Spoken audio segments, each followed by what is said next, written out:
तो वहीं हरिद्वार में विवादित संपत्तियों और अपराधियों की बढ़ती गतिविधियों पर स्वराज सेवा दल ने आवाज उठाई और बता दें कि संगठन ने एसपी सिटी पंकज गैरोला को ज्ञापन सौंप करके आरोप लगा गया और ये बताया कि कैसे बाहरी अपराधी बड़े नेताओं की शरण लेकर के जनता को डराने और धमकाने का काम कर रहे हैं।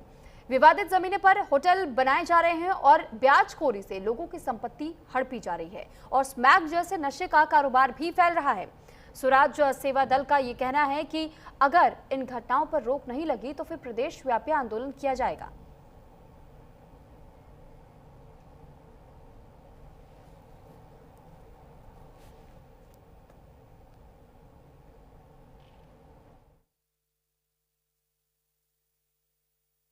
जनपद के अंदर मैं तमाम ये देख रहा हूँ कि उत्तर प्रदेश में योगी राज में तो जो है कानून व्यवस्था बहुत अच्छी कर दी गई। जो बड़े बड़े माफिया थे उनको या तो भगवान के घर पहुँचाया गया या फिर जेल की सलाखों में डाला गया। तमाम बाहर से हरियाणा उत्तर प्रदेश से तमाम जगह से जो बड़े बड़े माफिया हैं वो उत्तराखंड को अपनी संरक्षण स्थान बना रहे हैं और यहाँ पर आकर के जो जमीन है उनको विवादित बनाने का काम कर रहे हैं। विवादित जमीनों में जो है अपना आंखों को खुश करने के लिए लोगों को डरा धमका रहे हैं। तो आज हमने एसपी सिटी महोदय को भूपत वाला या तमाम हरिद्वार में जहाँ भी जो विवादित जमीन है उसकी पूरा एक डाटा खाका तैयार करके उसकी गोपनीय जांच या एसओजी द्वारा जांच करवाई जाए। उस पर जितने भी माफिया जो नेतागण इन्वॉल्व हैं उनके खिलाफ एक रिपोर्ट प्रेषित की जाए शासन को, सरकार को, और उनके भूमाफियाओं के खिलाफ कार्रवाई की जाए और तमाम जो बाहर से जो माफिया बदमाश आ रखे हैं उनको भगवान के घर योगी जी की तर्ज पर पहुँचाने का काम करें।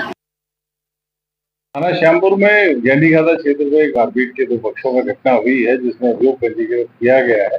इनके द्वारा दिए गए ज्ञापन में मुख्य रूप से कहा गया कि जो पीड़ित पक्ष है उसके नाम जो है जो दूसरे के जो लिखाए गए हैं वो गलत लिखाए गए, वो कुछ लोग मौके पर मौजूद नहीं थे। इन्हीं बिंदुओं पर इनके द्वारा जो है जो वक्तव्य दिया गया, थाना प्रभारी को संबंध में निर्देशित किया गया है कि जो घटनाक्रम है उसकी वास्तविक और सही तथ्यों के आधार पर जाँच की जाए और जो वास्तविकता है। तो वहीं शीतकाल और ग्रीष्मकाल छुट्टी के वेतन की मांग को लेकर के अल्मोड़ा जिले के अतिथि शिक्षक आज से मुख्य शिक्षा अधिकारी कार्यालय में अनिश्चितकाल के लिए धरने पर बैठ गए और अतिथि शिक्षकों का यह आरोप है कि उन्हें शीतकाल और ग्रीष्मकाल अवकाश का वेतन नहीं दिया गया। उन्होंने मुख्य शिक्षा अधिकारी पर अनदेखी करने का आरोप लगाया। उन्होंने ये भी कहा है कि जब तक उनका वेतन निर्गत नहीं कर दिया जाता तब तक उनका आंदोलन जारी रहेगा।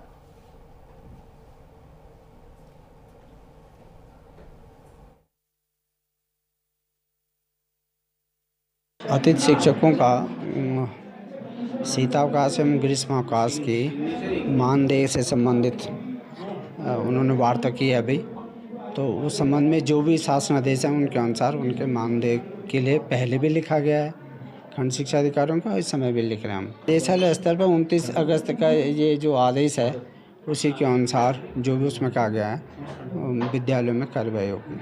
उनको सैलरी दी जाएगी या नहीं दी जाएगी? नहीं दी जाएगी का कहीं उल्लेख नहीं है। जो भी निदेशक महोदय द्वारा आदेशित किया गया उसके अनुसार ही कार्रवाई की जाएगी।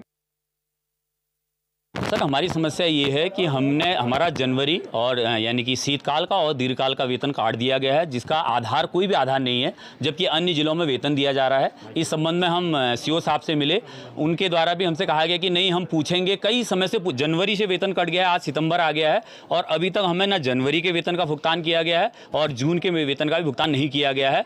और उनके द्वारा एक लेटर जारी हुआ है सचिव का, जो महानिदेशक को जारी हुआ है। नॉर्मली आपको भी मालूम होगा, आपके माध्यम से मैं बताना चाहूँगा कि कोई भी लेटर होगा तो एक उच्च अधिकारी निम्न अधिकारी को देता है, यानी कि कोई महानिदेशक जब लेटर सीओ और बीओ को देगा उस पर कार्रवाई की जाएगी। लेकिन यहाँ जिस लेटर को आधार बनाया जा रहा है वो एक रंजना राजगुरु जो सचिव